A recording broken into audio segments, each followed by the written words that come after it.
Bonjour, cette vidéo a pour but d'aider un particulier, mais j'en profite pour l'étendre à un public plus large.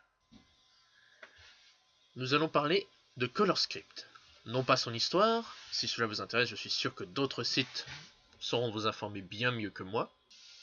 Le ColorScript est essentiellement utilisé pour les films, des suites de scènes racontant une histoire avec une évolution de l'ambiance dans les scènes.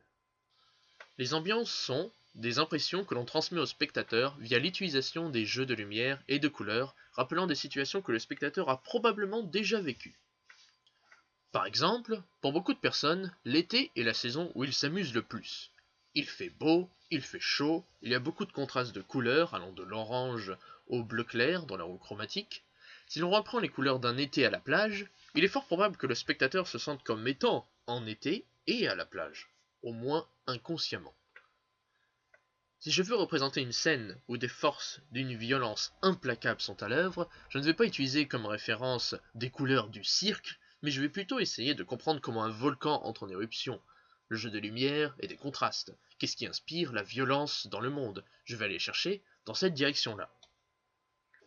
Bien entendu, un tel travail de réflexion n'est pas toujours nécessaire, pour la plupart des films. Faire un film en extérieur, en changeant les lieux et le temps de l'action de manière cohérente, suffit amplement à faire varier les couleurs dans un ordre logique. Par contre, vous ne pouvez pas faire ça avec un film comme Nemo, où tout se passe dans l'océan. Vous êtes obligé de réfléchir aux couleurs, sinon le résultat risquerait d'être un peu moisi. Nous allons prendre comme exemple Paperman de Disney. Tout d'abord, il est important de comprendre l'histoire de ce petit film. En gros, l'histoire de Paperman est centrée sur un homme qui travaille dans un bureau. Il a un look assez typique, d'homme d'affaires, son classeur à la main, il attend, seul, à la gare. Probablement comme chaque jour, et cette routine l'ennuie. Seulement, aujourd'hui c'est différent. Alors qu'il attendait à la gare, une jeune femme le rejoint et attend à ses côtés. Rien ne se passe. Mais pour cet homme d'affaires, c'était un rayon de soleil dans sa journée, un instant de bonheur, une rupture dans cette vie monotone et ennuyeuse. C'est alors que le vent se lève, et qu'une feuille de son classeur vient se coller au visage de la femme. Agité, il l'enlève et se sent désolé. La jeune femme regarde la feuille et rit en la voyant.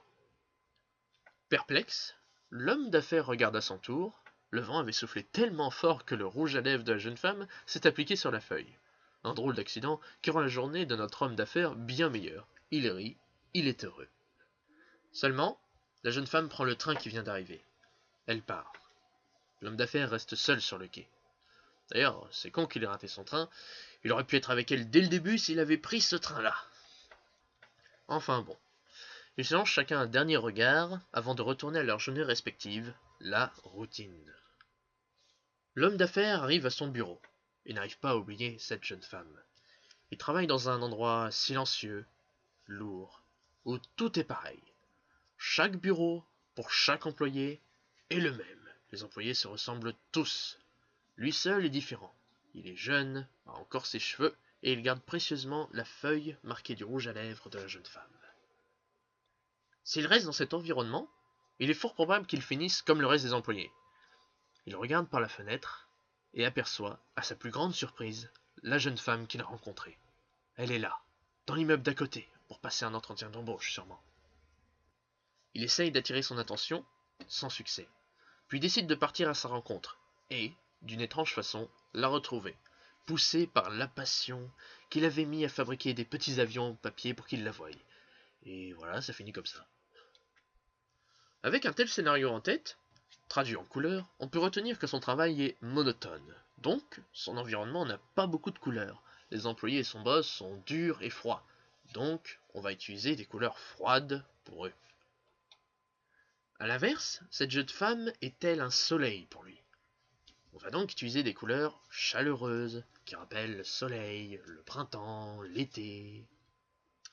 Puis, nous avons le personnage principal, qui est coincé dans son travail, mais voudrait tout de même rentrer en contact avec la jeune femme. J'ai donc choisi orange, jaune pour la jeune femme, par opposition bleu pour représenter le travail du personnage principal, et vert pour le personnage principal. Car, d'après moi, le vert est entre le bleu et le jaune, donc entre travail et jeune femme. Très personnel comme choix. Maintenant, nous allons passer à la pratique.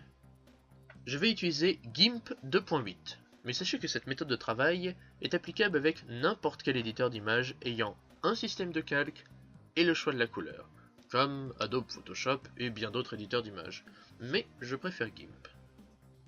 Tout d'abord, il faut que vous sachiez que ce que nous faisons se nomme la colorisation. Nous prenons une image en ton de gris et nous les colorions. Un travail de couleur sur ton de gris se fait sans changer les valeurs. Peut-être pourrons-nous apporter un léger changement après la colorisation, mais pas avant. Si vous voulez utiliser cette technique sur vos propres travaux, sachez qu'un travail rigoureux des tons de gris est nécessaire. Commençons. Nous avons ici une planche d'images en ton de gris, qui décompose le court-métrage Paperman. Ce sont les moments forts du film où l'ambiance devrait changer. Une fois que chaque vignette est coloriée, cette planche devient ce que l'on nomme un color script.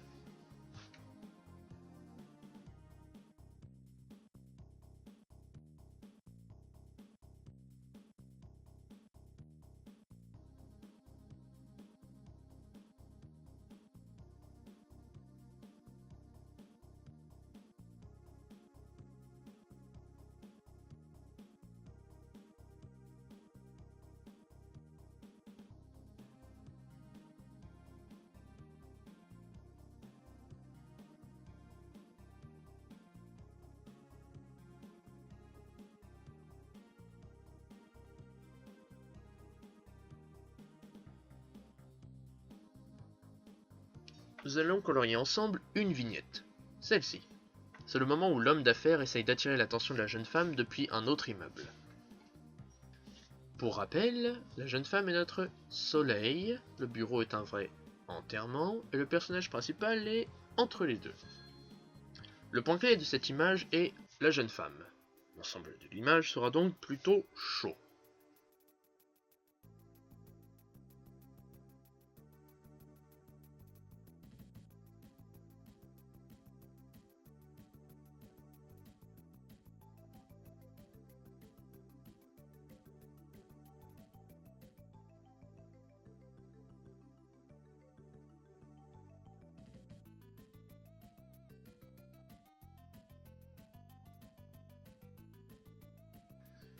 Mais nous avons une vue sur l'immeuble de l'homme d'affaires. Au vu de notre schéma, il devrait être bleu, violet, froid quoi. Mais il prend beaucoup de place dans l'image. Il va nous falloir trouver un moyen pour avoir un immeuble froid et un ensemble chaud sans pour autant avoir un contraste énorme. Il faut que le spectateur voie surtout la jeune femme et, accessoirement, l'homme d'affaires.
Dans le plan précédent, j'ai fait en sorte que l'immeuble où la jeune femme a un rendez-vous soit baigné par la lumière et que l'intérieur de la pièce soit plutôt vert. Il fallait que je fasse un contraste avec le mur de l'immeuble, mais il fallait que, malgré le fait qu'elle soit en train de travailler, ce bureau soit plus joyeux que le bureau de l'homme d'affaires. Nous allons appliquer des couleurs pas trop saturées ni trop désaturées, un entre-deux qui nous permet de changer au fur et à mesure. Je pose une couleur sur chaque calque en mode couleur, pour rendre l'utilisation de la technique plus facile et accessible. Pendant les 8 premières minutes de la vidéo, je pose les couleurs à ma façon, car j'ai une certaine idée de comment la couleur évolue en fonction de l'éclairage donné.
A partir de là, je décide de montrer un moyen simple d'obtenir les bonnes couleurs sans pour autant avoir l'idée que je me fais de l'évolution de la couleur.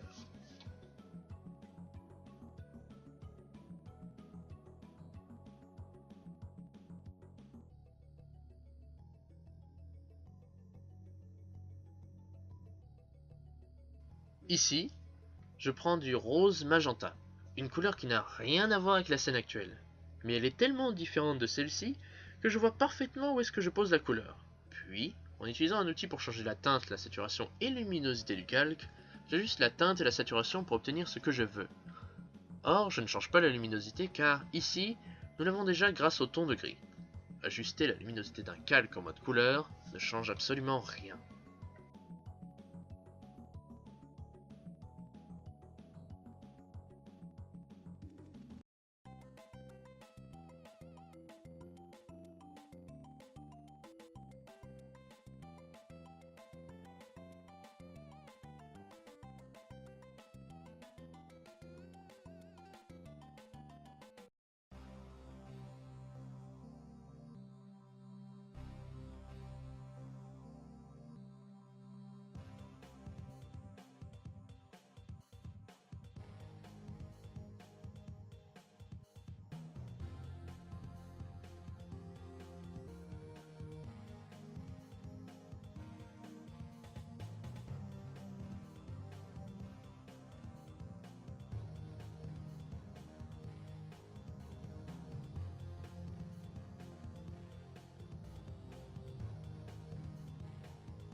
Imaginez une boule orange.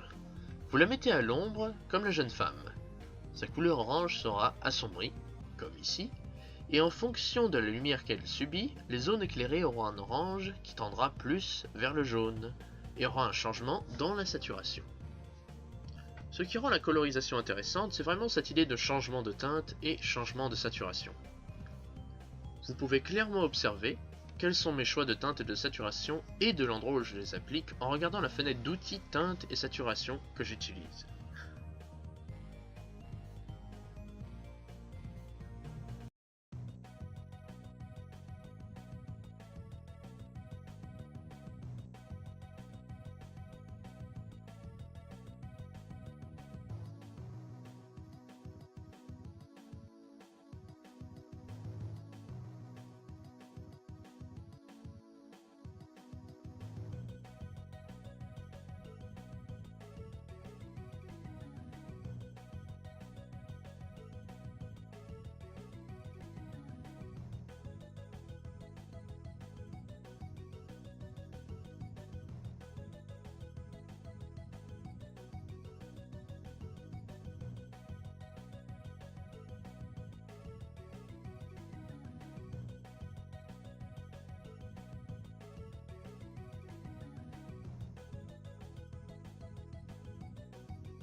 Après que je sois satisfait du choix de mes couleurs, je fais une correction de la saturation, en créant un calque en mode saturation.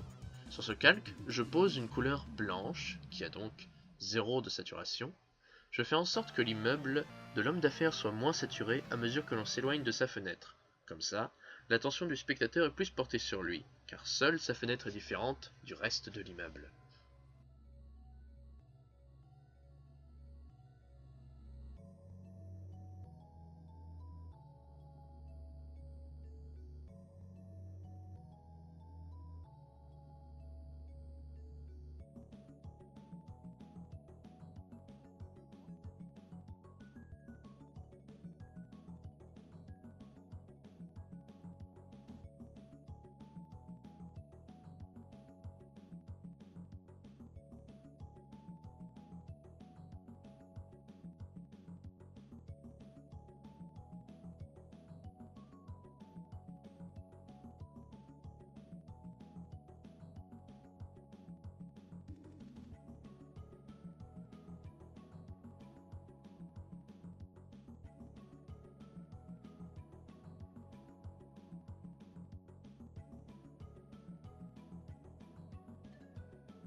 Ici, je vais accentuer le fait que le soleil suit partout la jeune femme et l'éblouit. Ça fait un peu plus glamour, mais ça marche bien. Je fais un calque en mode éclaircir et je mets du orange pour éclaircir ce côté-là. En faisant ça, j'accentue la couleur orange, symbole de la jeune femme, sa saturation et ses valeurs. Cela renforce donc le contraste.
Et je corrige aussi la saturation des yeux de la jeune femme.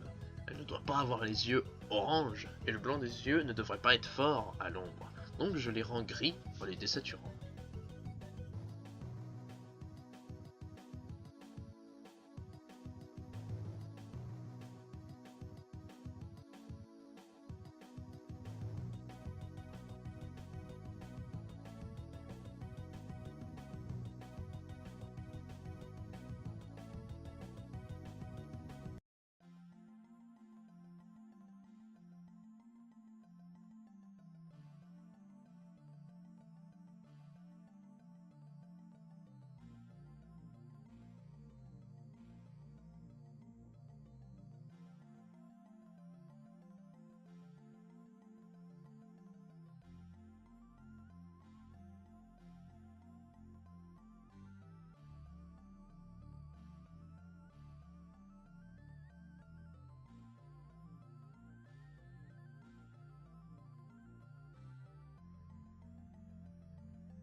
Et puis voilà quoi.